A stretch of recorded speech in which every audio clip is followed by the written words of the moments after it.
State for the win. They hand it off to Johnson. Boise State has won the top. They take a downfield shot. And the catch is made. It's Lennon Williams. Still spinning free. Touchdown! The touchdown in the first possession. Back in the game. And he's loose again. Edwards off and running.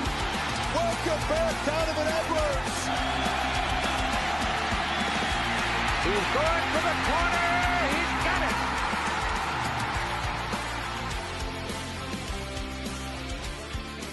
This is the Gridiron Uncensored. All right, everybody, welcome back to another Gridiron Uncensored edition here with our friend Alex from the Mac Sports Connection. We're rolling on with our season previews. It's that time of the year, and we're hitting up the Mac. We got Maction all over. We're talking. We just did Ohio. We got Toledo tonight on this one, and Alex, of course, we're glad to have you back on this episode to talk Toledo. I'm glad to have you for both of them. So again, if you want, please, plug your show and, what you're all about. Yeah, no, again, appreciate you guys having us on to talk the MAC and really just the wild nature that is college athletics. It's been a great joy to kind of be a very small part of covering the Mid-American Conference, arguably my favorite conference. Not arguably, it is my favorite conference. But it's been a joy to be a small kind of mouthpiece, the champion for all 12 and now all 13 schools within the league. And so appreciate the chance to talk about it with you guys. Absolutely. And if you guys, are interested, of course, tonight, this one's about Toledo. But if you're fans of other programs watching this episode, go check out the last one we posted. It's got Ohio on it again with Alex. And, we break down everything that we can think of when it comes to these season previews. So tonight, again, we're talking, Toledo. We're looking at 2024 first. Mm-hmm. And, seeing, because I like, again, to look backwards to kind of see where we're at into this 2025 year. So 2024, you pull up, the schedule on it. And really, 8-5 was a record. They feel like they could have had more. From what I've read from their blogs and from their fans, and just knowing Toledo, they're usually a solid, always like right at the top of the MAC. And that 2024 season was just kind of, I wouldn't call it a total letdown, but just kind of they were missing some. After you go out and you beat Mississippi State, the very next week you lose to Western Kentucky. You go out and beat Miami, Ohio, you lose to Buffalo. It's kind of this back and forth. And then you finish out the season losing to Ohio and then Akron in overtime. But you got to win against Pitt in the bowl game, and that's something to hang your hat on there. So 2024, moving into 2025, anything coaching changes wise, anything that can help, with carrying over and maybe pushing again for the MAC title that you see, Alex and Trev. But for me, the biggest thing is Jason Candle's solid. People, a lot of times Toledo fans, I feel, are very spoiled. I know I was, and I have been as a Rocket. We've never gotten to the point where we got comfortable with the idea of actually being a program that loses, because we didn't do that very often. And Toledo hasn't done that very often in its history. Even during the dark days at the end of the Tom Amstutz era, Toledo still knocked off Michigan in a 3-9 season back in 2008. Thanks for that. I appreciate that. Thanks for that. 13-10, by the way, on back in October of 2008. But and that was one of those things. I think people look at that. Well, Michigan was terrible too that year. Michigan was 3-8. I'm sorry, no offense. If you're a 3-8 Michigan, you should still be blowing out a 3-8 Toledo. It should have happened. Now, if Toledo was 11-1 that year, much different discussion that we're having. Absolutely. That was one of the worst losses for Michigan right there. It is. And rightfully so. It should go down as one of the worst losses in program history. I argue worse than the Appalachian State one. I agree. Because Appalachian State still went on to win a national championship at the FCS level, or back then, I guess, the 1AA level. Yeah. Toledo wasn't even sniffing a bowl game. Toledo wasn't even sniffing 500. Yeah. So, that's neither here nor there. Toledo fans have gotten so spoiled. Toledo had maybe 3 losing seasons in the last 25 years. Under Jason Candle, they've had 0. Toledo has had 11 draft picks in the last 8 seasons under Jason Candle. One of them a first-round draft pick, the first time since 1993. Multiple 11-win seasons. On the verge of going to a BCS or a New Year's Six Bowl just 2 years ago with a great Toledo offense and defense. But last year, as you kind of aptly pointed out, a little bit of a letdown. Just some numbers for you guys. Toledo only had 3 games above 75 rushing yards and no games above 90 rushing yards, single rusher. And then they only had 4 games above 100 receiving yards. But this was not, that those first 3 games, you're like, Toledo might be one of the best teams in the country. Toledo receiving votes after that Mississippi State domination. I mean, they went down there and beat them by 24. Yeah. You don't do that to an SEC team. Don't care how good or bad they are. You don't their place and whip them like that. And then fall flat against Western Kentucky. A lot of people want to talk about, the weather delay. And I think there's some validity to that. That was a long weather delay. Teams kind of cooled down. And you're on the road in a tough environment. Western Kentucky, the Hilltoppers have done a great job down there in Bowling Green, Kentucky. And then they just couldn't find their rhythm. Tucker Gleason gets hurt in the Buffalo game. John Allen Richter fills in for that game, gets the win, defensive win over Northern Illinois the week after, gets blown out by Bowling Green at home. Tucker Gleason still had 300 plus yards in that game, which is insane to think about. But then you go on, then you drop your final 2 games, you lose to eventual champion Ohio, and then you lose in overtime to Akron after your kicking woes settled in. Toledo had 3 opportunities to win that game late off of kicking, and it just never happened. They lose in overtime. But then the game against Pitt, I think that was the catalyst to set up like, hey, we can have a really great year next year. Let's buckle in. And they went out, they did it. Tucker Gleason had a great game. He had 330 or 340 passing yards. Junior Vandeross, I think, won MVP, had almost 200 receiving yards. And they grinded out a gritty 6 overtime win. Talk about, all eyes on you. Nothing else was happening in the nation at that point. I loved watching that game. It was so fun to watch. But I can't imagine as a fan, you're sitting there just like sweating bullets the whole time. Mm-hmm. First, again, Pitt, you got to beat that. You got to beat that team. Yeah. And man, just great end to the season. It was so funny. I was driving home from something with my parents for Christmas, and Toledo was down, I think, 2 scores late in the 4th quarter. And I kind of did the casual, okay, I'm going to get on the road and get home. I live about an hour and a half away from my parents. I'm going to get on the road, get home, but I'll listen to it on the way. So fortunately, I was able to listen to this game. The game was not over by the time I got home. So I was able to get back. The game was still going on in the 4th quarter. I think it was in the 5th overtime when I get back home. And then I was able to watch them win the rest of this game. And I just talk about insanity. Yeah. And you're driving home. Yeah, you expect, if you can't listen to it, if other fans have left, they're like, oh, we're done. It's over. And then you're like, hold on, what? I need to get to a TV right now. I need to see what's going on. Yeah, exactly right. 94 points in that game. Just unreal. So many points. So it's like, again, you have a launch point for 24 into 25. And then on top of that, you're bringing back a lot of production in the 60s. They're bringing the most back. Yeah. And I mean, they're crazy solid portal class. I mean, this is something to look for. And that's why we're talking about Toledo. They've got a lot of building blocks going on at Toledo. Yeah. And, we mentioned, Candle's back. Staff remains pretty much the same. Trev, I didn't see anything else really significant. Yeah, they like we've talked about it in the Ohio episode, is that continuity, it seems to be a theme, is that everybody's trying to keep their staffs together as best they can. Mm-hmm. With an 8-5 season, it actually kind of surprised me that they gave him such a long extension. I figured maybe a year extension or maybe something like that. But hey, if they know he's their guy, he's their guy. Sure.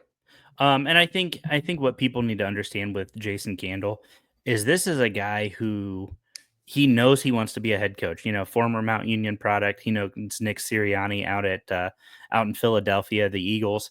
They were actually, I believe, they were teammates at Mount Union. So fun little tidbit for you there. Jason Candle cares about this program. And I think a lot of people, the fans, it's easy to say, oh, well, we have this roster that we should be going 11-1 with, 12-0 with every year. One, that's so hard to do as a Mid-American Conference school. That's so hard to do as a Group of 5 school. But two, in college football as a whole, you're going to have inexplicable flukes. You're going to lose games that it just makes zero sense. Why did we lose this game? I have no idea. Jason Candle has done a tremendous job just developing people, finding talent, and developing them at Toledo. And I think that goes so unnoticed by the fans, by the casual observer. He turned Quinyon Mitchell from a 2-star into a first-round draft pick who almost won Rookie of the Year. Yeah. He's cranked out so many draft picks over the last 8 years, 11 draft picks. I believe that's the most out of the Group of 5. I could be very wrong on that, but I believe that's one of the highest numbers in the Group of 5 over the last 8 years. What he's doing at Toledo is defying the odds. Yeah. He's not had a losing season. He's had a couple 6-6 season. He's not had a losing season. Yep. They've been bowl eligible every year he's been the head coach. He's got 2 MAC titles, has been to 3. Jason Candle is a good coach, and I will defend that. And he's graduating his players. Yeah. And that's what I was going to bring that up is Toledo matches what you're saying with the reason they extended it. They threw in their retention bonuses for Candle each March 1st. He gets an extra bonus for every year he stays with Toledo, and it increases every year he's with Toledo. Toledo increased their assistant pool as far as money goes. So if Candle wants to try and attract a bigger, more whatever assistant, he can. He's got they moved his bonuses from first or second in the MAC to also a college football playoff appearance and also the academic achievements, which, as we just heard, he's been meeting already. So it's basically money in the bank at this point in time for him. He just needs to keep doing what he's doing. I personally think that they are the favorite in the MAC as it stands right this second. If somebody were to ask me right now, it's Toledo and everybody else, just because everything that they have coming back and the continuity that they have. They did not lose much. Yeah, and we mentioned it with. Sorry.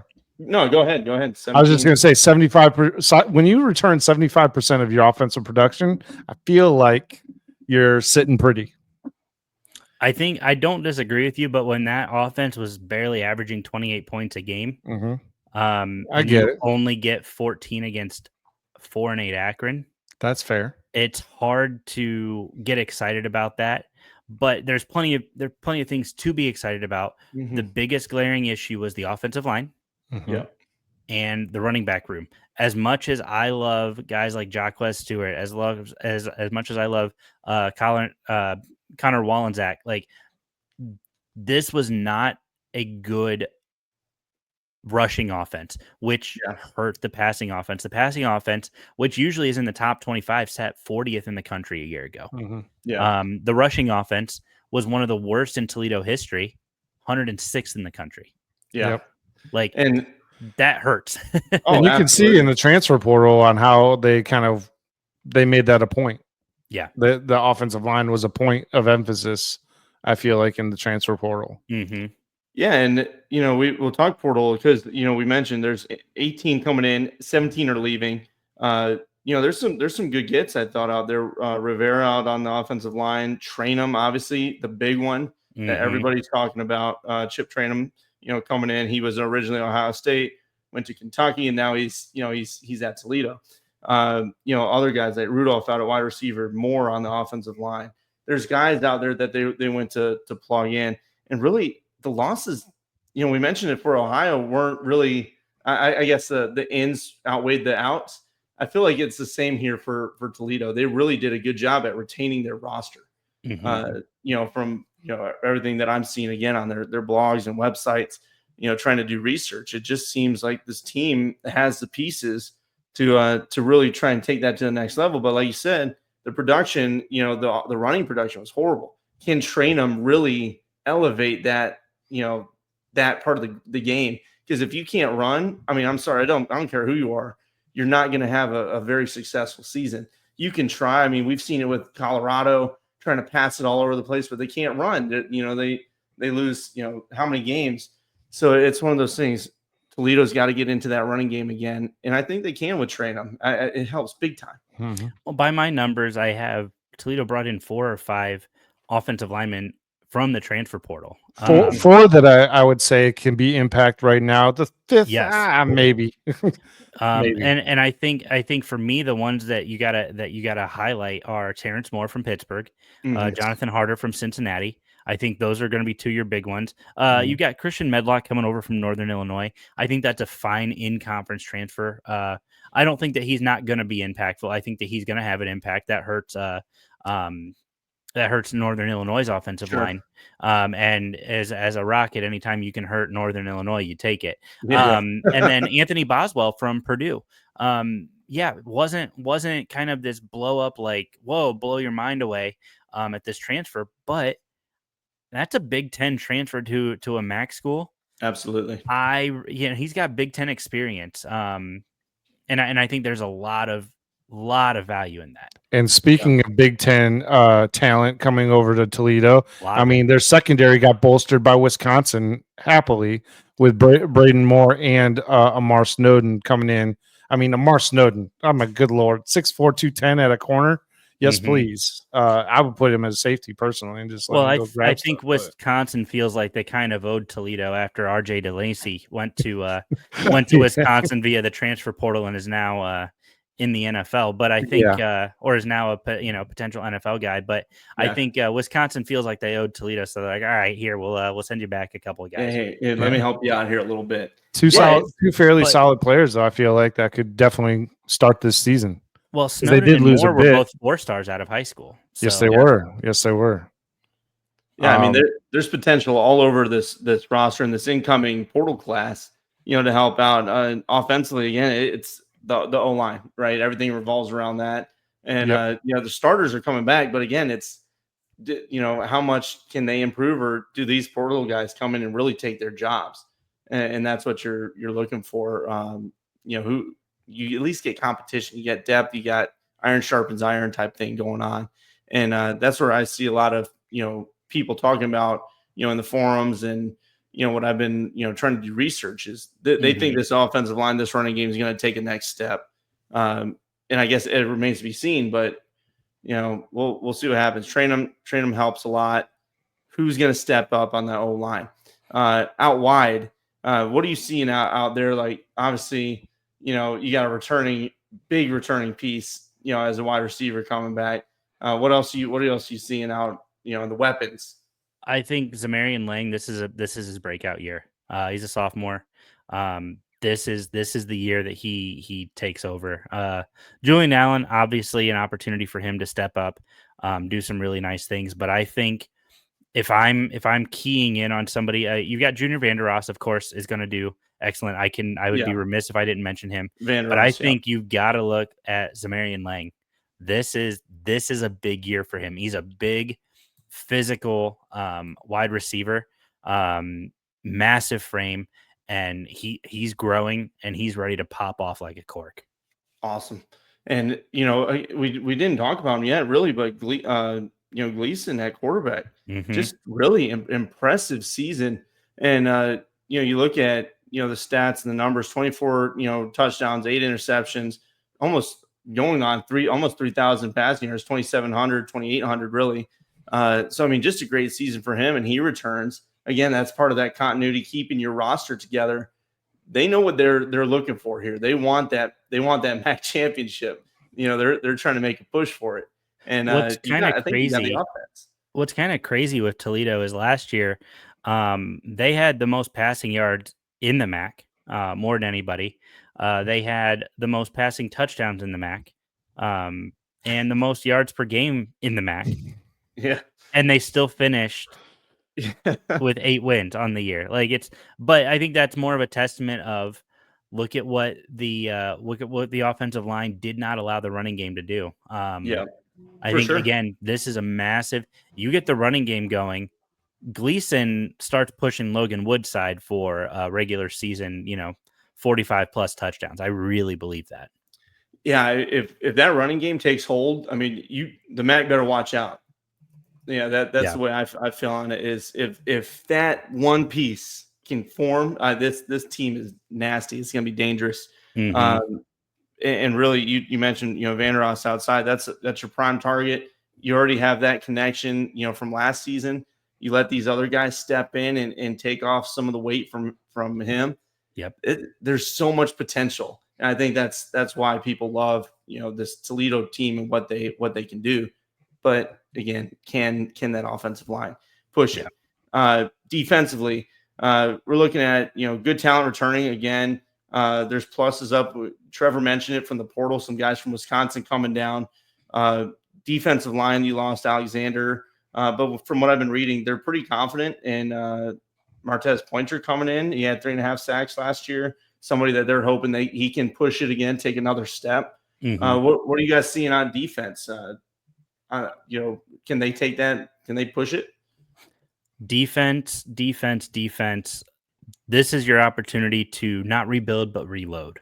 Mm-hmm. That's no secret that, Toledo has sent guys from that defensive line to the NFL with regularity. They have, I'm blanking on his name. He just went in the NFL draft. Darius Alexander. Yeah. Just went this last year in the third round. He just was an excellent player at Toledo.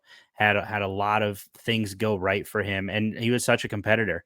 But I think when you talk about defense, you mentioned Wisconsin guys coming in to kind of solidify the backfield. But Langston Long coming in from USF, he's going to be a massive linebacking force. Los Julian from UMass. One of the bright spots from UMass a year ago. I think he's got an opportunity to really do something on the defensive end. And then Andrew Wilson Lamp from West Virginia, the safety. I think that is a huge pickup for Toledo.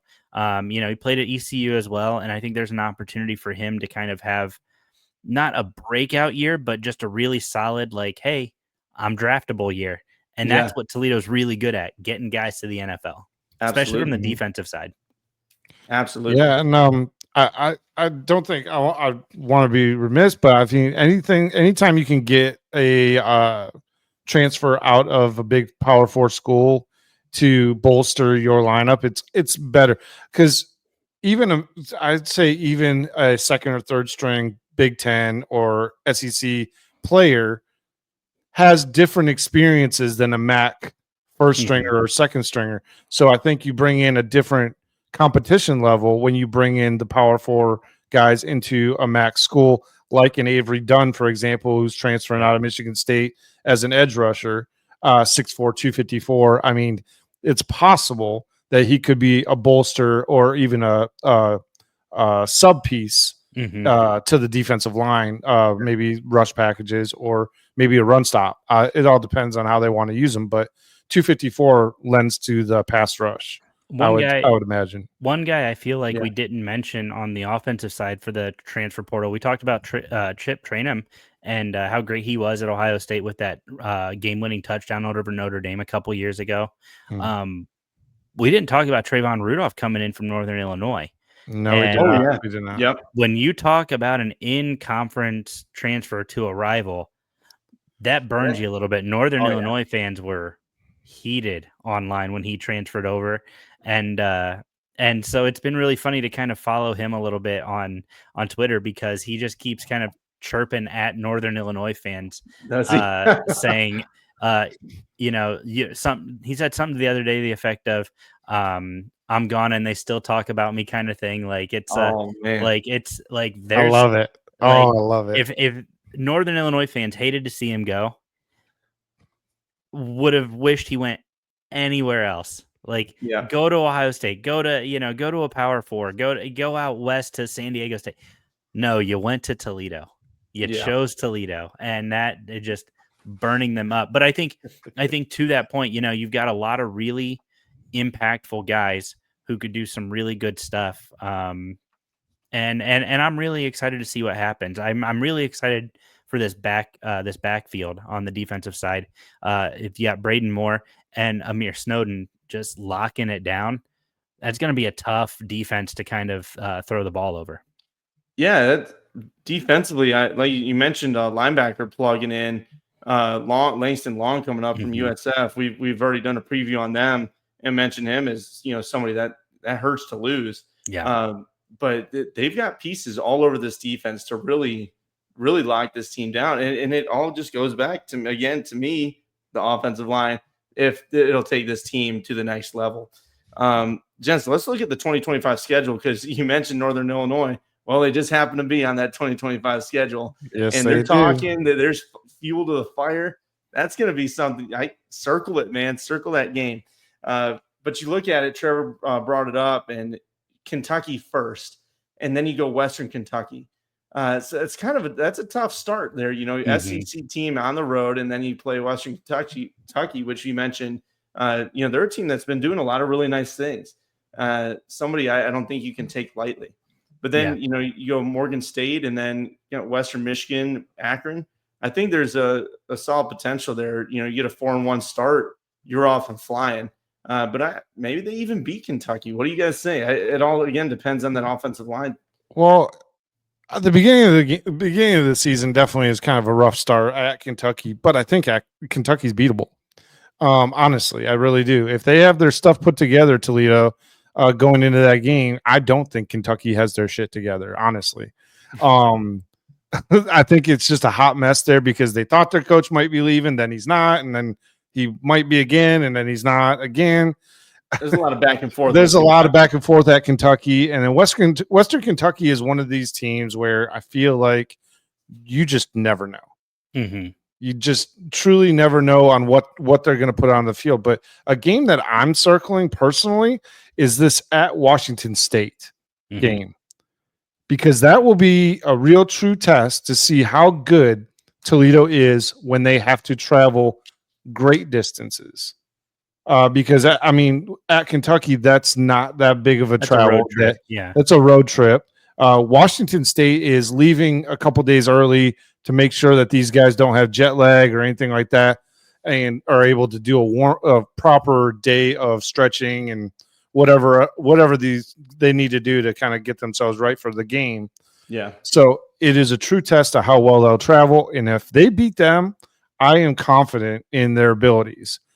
It's just getting to that point. I don't see a problem all the way up to that point, but at Washington State, I think will be a true test of how good the team is overall. I love that Washington State game. I think it's really interesting. From October 25th on, Toledo is going to be playing a team whose primary color is maroon or red, which is really interesting. That's to close out the season. So that's 5 games, including that Washington State game. My mind I'm looking at that. I'm like, that's pretty wild. But anyway, I digress. The Washington State game is interesting. Toledo, if you look at the schedule, it's 1 on, 1 off, pretty much the whole schedule. So you get Kentucky on the road, then you get Western Kentucky at home, Morgan State at home. Then you kick off conference play with Western Michigan. Then you're home versus Akron, at Bowling Green versus Kent State, at Washington State versus NIU, at Miami versus Ball State, then on the road at Central Michigan. I think you've got 2 games here. You circle Northern Illinois again. And I'm going to say Northern Illinois for almost every MAC team you guys have me on for, just because that target on Northern Illinois' back is massive. Northern Illinois wants to go out. They want to kind of give the MAC a, hey, we're going to go win this conference on our way out of the conference. Yeah. And everybody in the conference is going to do everything they can to step in their way. Oh, yeah. I love that storyline.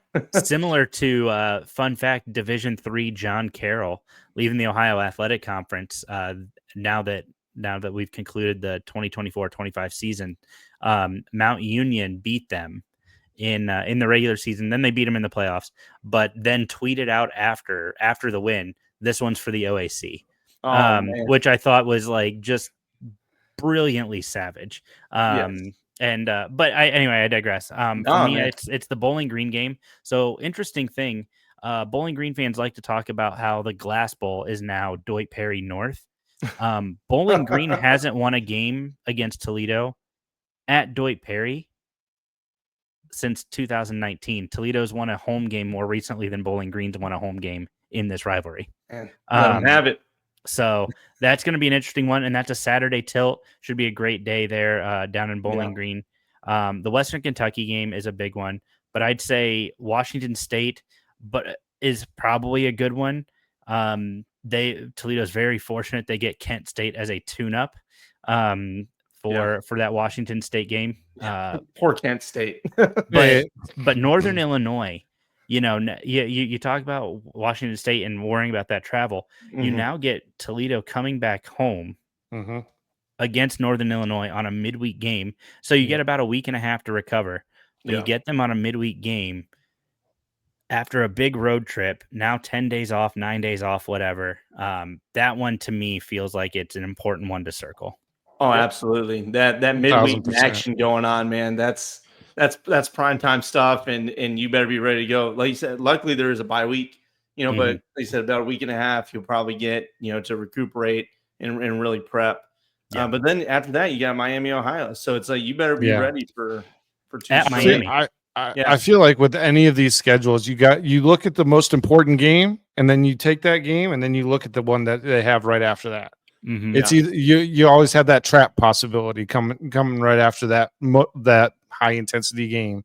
Like you said in Ohio, like the homecoming game, do they have a letdown in that following week, or do they just keep on rolling? I'll say it's tough. The blessing for Washington State, it sucks for them, but I mean they lost, coach, they lost Mateer, their quarterback, down to Oklahoma, so they're retooling a bit. So I think Toledo, it's tough going on the road, but there's a really good opportunity to beat that team in Pullman, and then have that momentum going into NIU. Well, I think it's really interesting with the new Pac-12 kind of slowly emerging.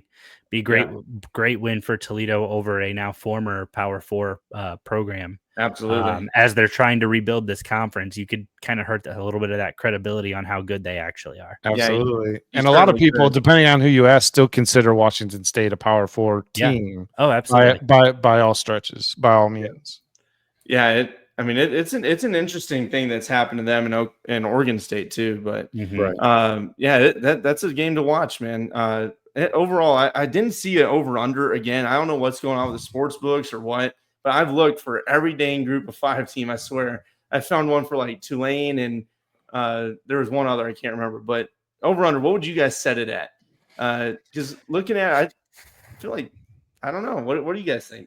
You're asking the alumni to do this. I know it's hard self-critiquing. I'll just go first on this one. I love what Toledo has. I think that they're set up for a bounce back year. Again, Jason Candle is a very smart coach. One of the winningest group of 5 coaches in the country right now.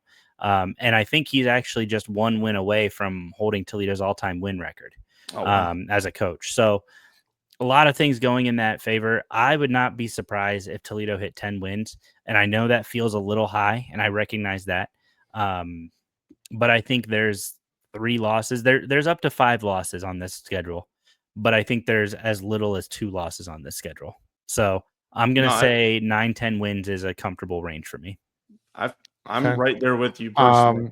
I've got 3 losses. Okay. I've got 3 losses on this schedule, and unfortunately, with what we talked about, I think that the travel from Washington State back to Toledo to play Northern Illinois, a very high-charged game, I think that may be much. I think Northern Illinois may sneak out of Toledo with that, out of the Glass Bowl with that one, and then follow that up with they might go back-to-back losses. Right. Against Miami after that potential letdown there.